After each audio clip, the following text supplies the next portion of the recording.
박수로 환영해 주시기 바랍니다.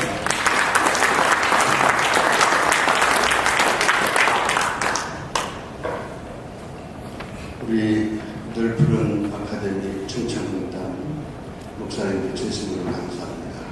우리 단원 중에 이경희 목사님 제 고등학교 다닐 때 연사님 있었고, 유창진 목사님은 제 아내가 충청도 아산 영인에 살 때 담임 목사 활동하셨고, 박준규 목사님은 저하고 본부에서 같이 지냈는데 이렇게 여기서 뵙게 돼서 너무 반갑습니다. 오늘 늘 푸른 아카데미에 와서 이렇게 강연하게 된 것이 저로서도 상당히 영광스럽고 기쁜 일인데, 또 한편으로 우리 평생을 목회하시는 어르신 목사님들 앞에서 얘기한다고 하는 것이 너무 두렵고 떨리는 그런 마음으로 자리에 섰습니다.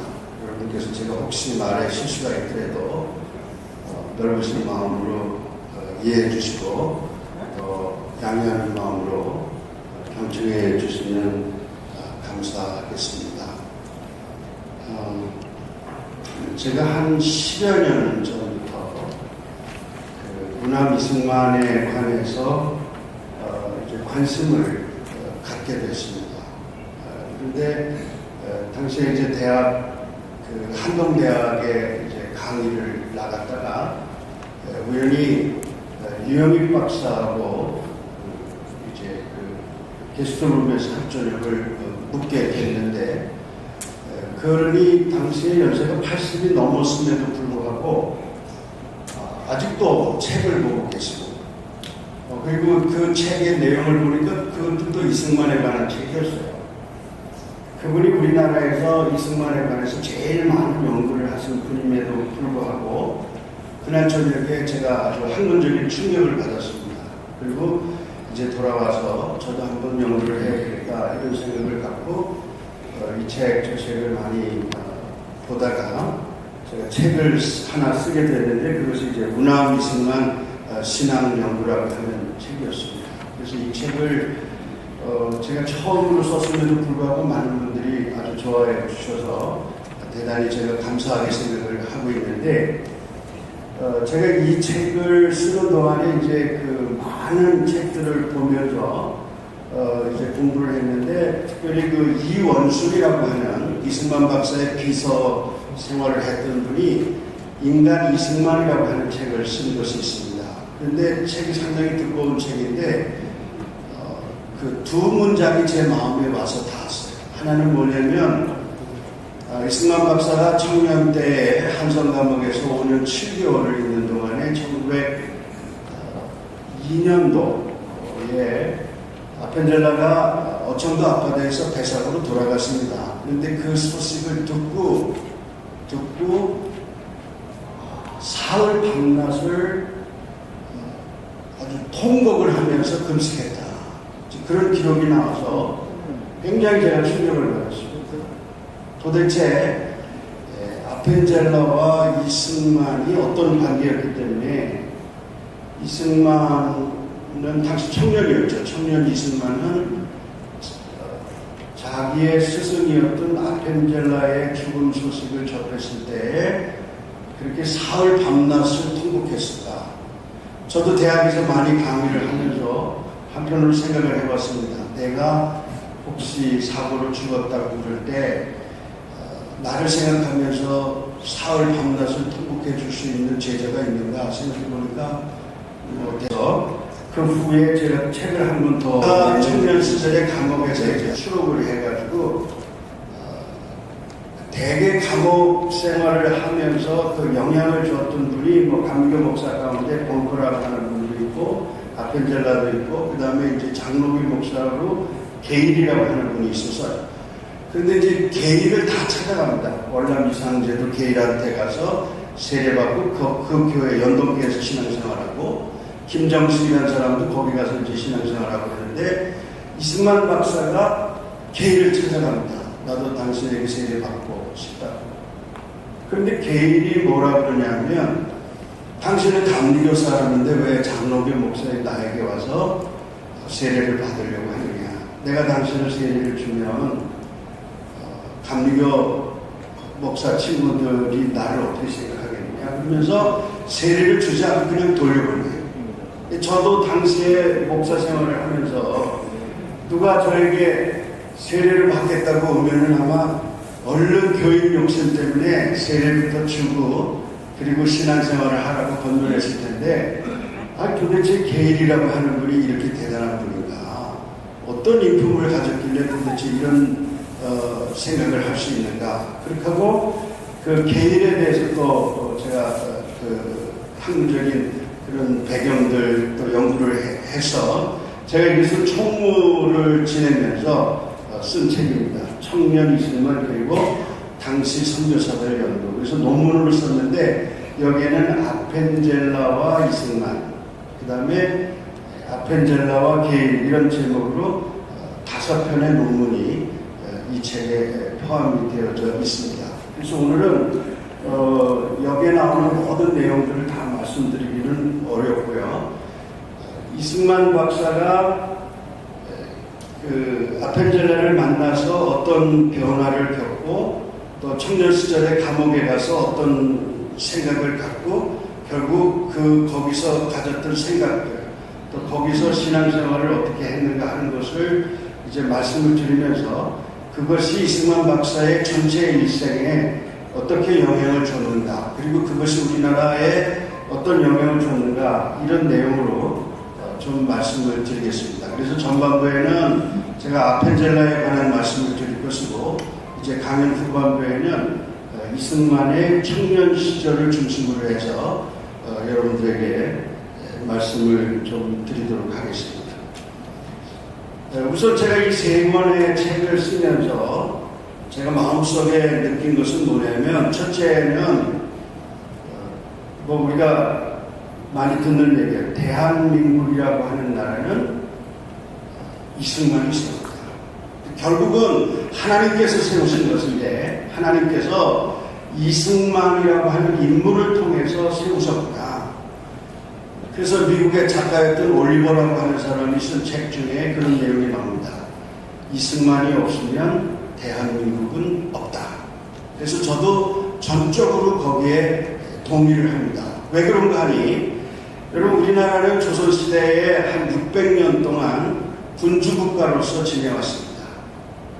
그리고 조선시대가 끝나면서 일제 36년 동안 그 식민시대를 지내고 자유민주주의 공화국이라고 하는 경험은 우리나라 역사상에 경험해보지 못했어요. 그런데 이승만이라고 하는 인물이 나타나서 그 당시에 문맹률이 거의 90% 이상이 됐는데 그 문맹자들과 더불어서 그 자유민주공화국을 세웠다고 하는 것, 이것은 굉장히 놀라운 일이고 또한 감사한 일이고 이게 하나님의 은혜라고 생각이 들어집니다. 그리고 또 한 가지는 제가 또 이 책을 쓰면서 배운 것 중에 하나가 뭐냐면 그럼 이승만이라고 하는 인물은 어떻게 해서 세워졌느냐.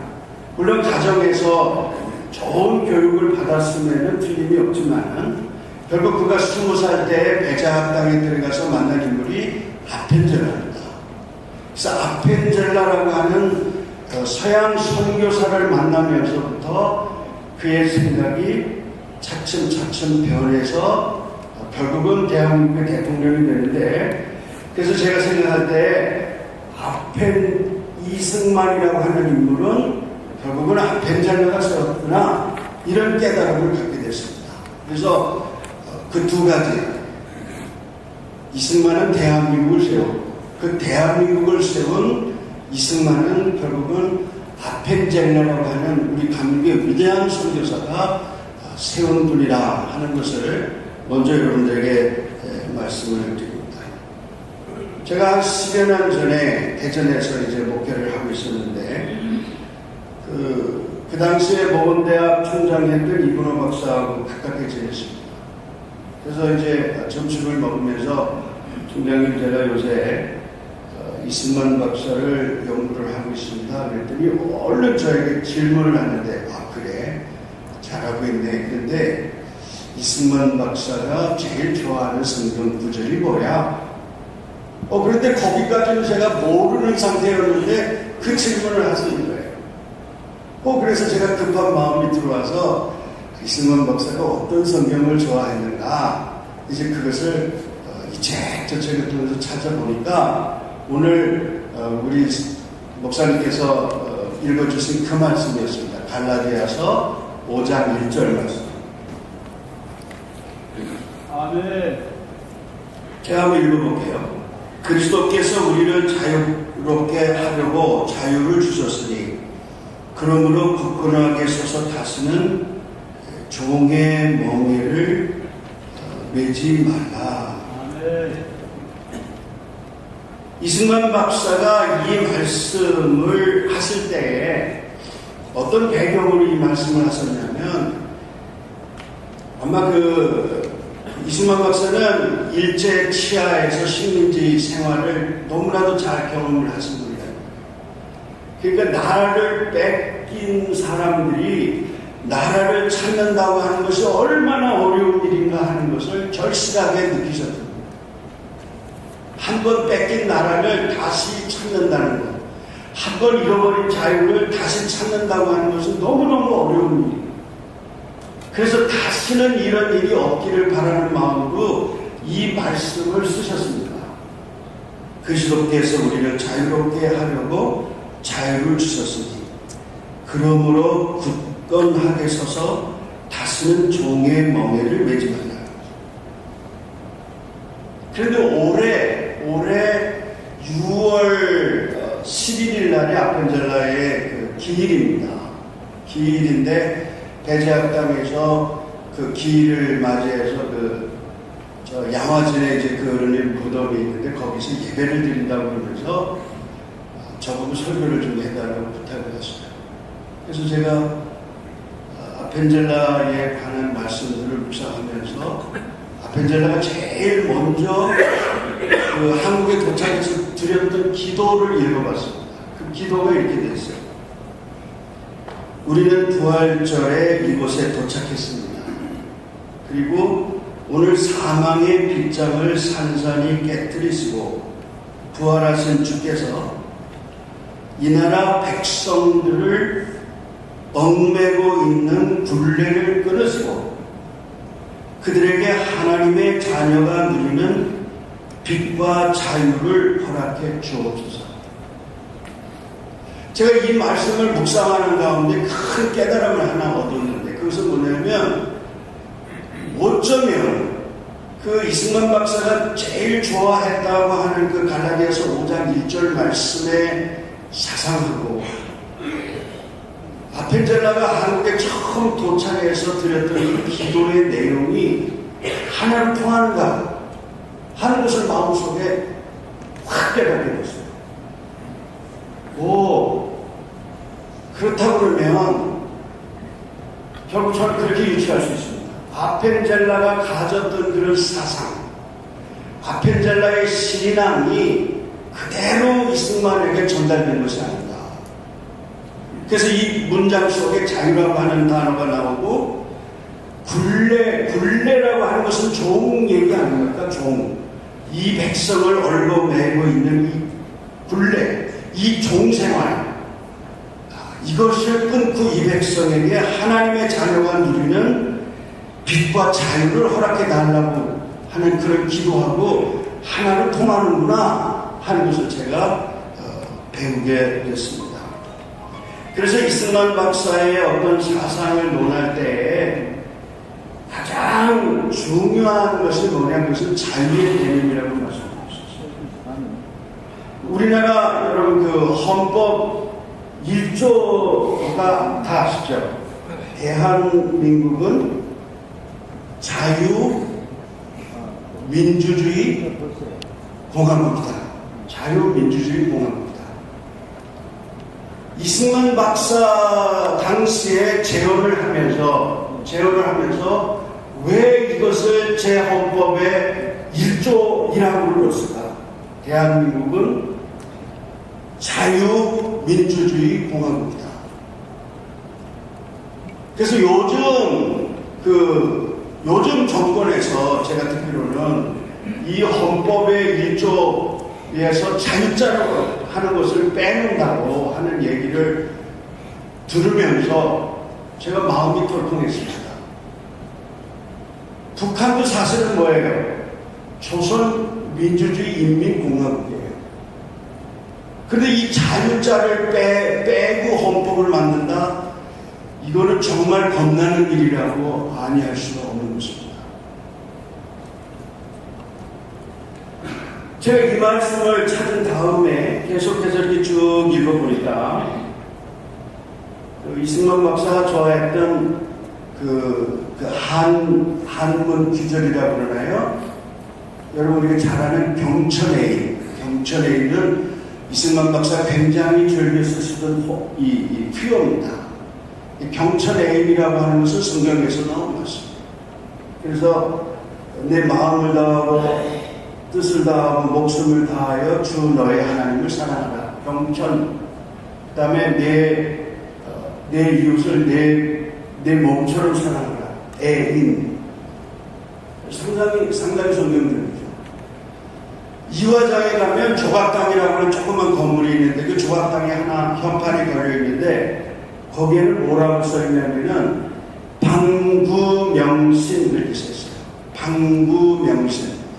방구라고 하는 것은 나라 방자예요. 나라는 오래됐지만 명은 새롭다. 하나님의 말씀, 하나님의 명령은 새롭다 하는 그런 뜻으로 쓰여진 것입니다.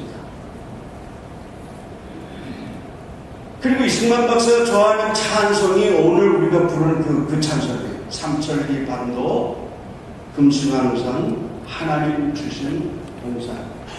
일제시대에 이 찬송은 금지곡이 되어 있습니다. 그래서 우리 민족이 부르질 못했어요. 이 찬송을. 그런데 이승만 박사가 이 찬송을 제일 좋아했다고 하는 것을 보면 그분이 얼마나 나라를 사랑하는 분이었는가 하는 것을 볼 수 있습니다. 이승만 박사가 태어나고 아펜젤라가 들어올 당시에 우리나라의 상황들을 좀 한번 여러분 생각해 보세요. 사실 저는 오늘 아침에 여기 여러분들하고 같이 이 말씀을 이제 전할 것을 생각하면서 내 마음에 좀 답답한 생각이 들었는데 그것은 뭐냐면 내가 그렇게 젊지도 않지만 아무튼 여러 어르신 목사님들보다는 훨씬 젊은데 젊은 목사로 나는 이승만 박사를 얼굴도 한번 보지 못하고 6.25도 경험하지 못하고 더군다나 조선시대에는 경험도 못했는데 그 당시에 살았던 분들의 이야기를 내가 어떻게 하면 생생하게 좀 전달할 수 있을까? 이런 생각을 하니까 제가 마음이 좀 답답하더라고요. 이걸 어떻게 하면 그 당시의 분위기라든지 그 당시의 어떤 철학이라든지 그 당시의 상황들을 어떻게 하면 내가 살아있는 것처럼 전할 수 있을까? 그러면서 기도를 많이 하고 왔습니다. 여러분 그런 마음을 가지시고 그 당시를 한번 상상을 해보세요. 우리나라는 군주국가는 한 임금 한 사람을 위해서 모든 백성이 존재하는 거예요. 이승만 박사는 배제를 졸업한 후에 그것을 깨부수려고 굉장히 노력을 했어요. 그래서 대목군이 된 거예요. 지금으로 말하면 급진 좌파가 된 거예요. 이 체제를 바꿔야 된다고 생각해요. 군주국에서 우리는 미국이나 영국과 같은 민주공화국 많은 백성들이 의견을 모아서 가르치는 나라가 되어야 된다고 체제를 바꾸기 위해서 데모를 하다가 결국은 그것 때문에 고종에게 잘못 보여서 이제 감옥에 들어가게 된 것입니다.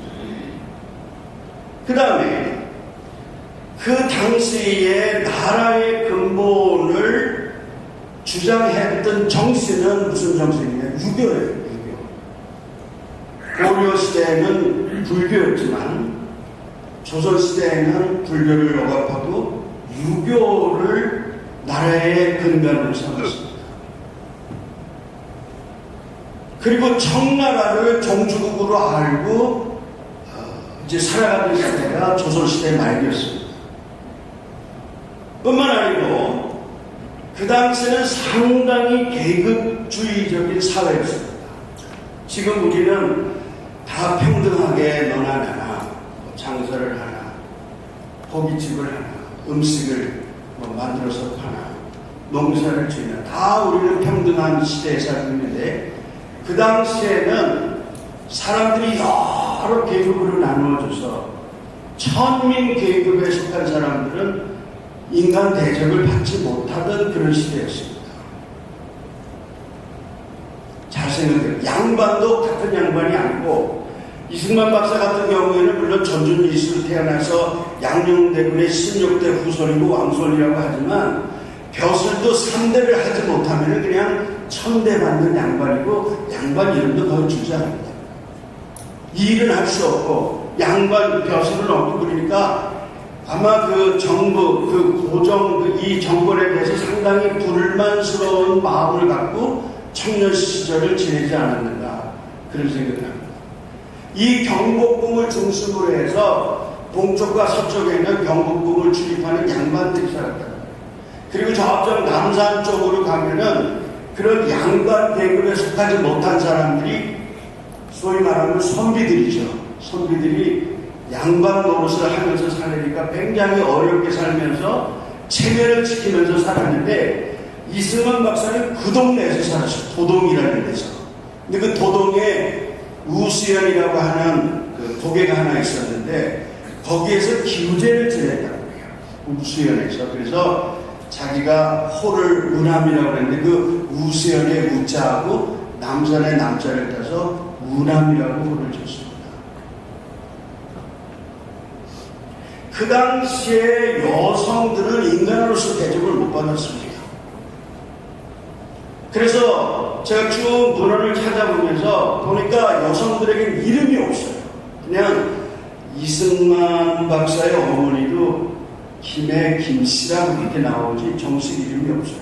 그래서 선교사들이 오셔가지고 세례주고 여성들에게 많은 이름을 지어줬죠. 너는 김헬레나라고 해라. 너는 김노디라고 해라. 너는 김마리아라고 해라. 그래서 제가 아는 원로 장로님도 한 분 있었는데 그 어른도 여성 장로님이 돌아가셨지만은 성함이 김마리아 장로님이 있었습니다. 그리고 그 당시에는 서구 과학 문명이라고 하는 것은 전혀 없어서 한번 콜레라가 이렇게 전국을 돌기 시작하면은 수백 명, 수천 명이 죽어나가는데 이 서울 장안에서만 일주일 동안에 한 500명 이상이 죽었다고 하는 기록이 있어요. 그런데 우리 조상들께서 그 콜레라를 물리치기 위해서 한 것은 무당을 불러다가 굿하는 일을 했습니다. 이런 시대에 아펜젤라 선교사가 이제 조선에 오시게 되는 거죠. 그것이 1885년의 일입니다. 제가 아펜젤라를 연구하면서 난 그분의 인품에 대해서 상당히 그 마음의 감명을 받았는데 그 27살에 오셔가지고 17년 동안 사역을 하시고 44살에 세상을 떠나셨어요.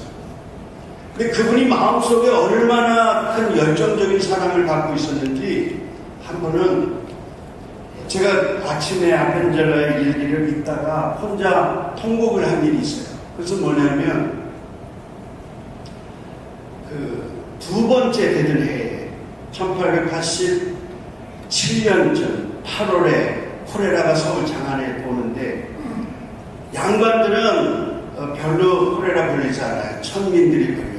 집안에서 데리고 있던 종들이 콜레라가 걸리면 그것이 옮겨올까봐 죽기도 전에 내쫓아요.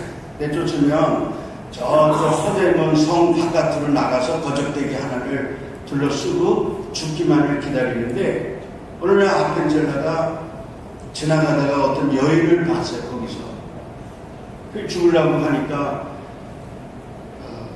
너무 마음이 괴로운 거예요. 그러니까 돈 1,000냥을 꺼내서 사람 하나를 사가지고 이 여인 좀 잘 돌봐달라고 부탁을 해요. 그리고 그 다음날 와서 보니까 여인이 죽었어. 그리고 그날 일기를 썼는데 그 일기가 이런 내용이에요. 이러한 광경을 목격할 때마다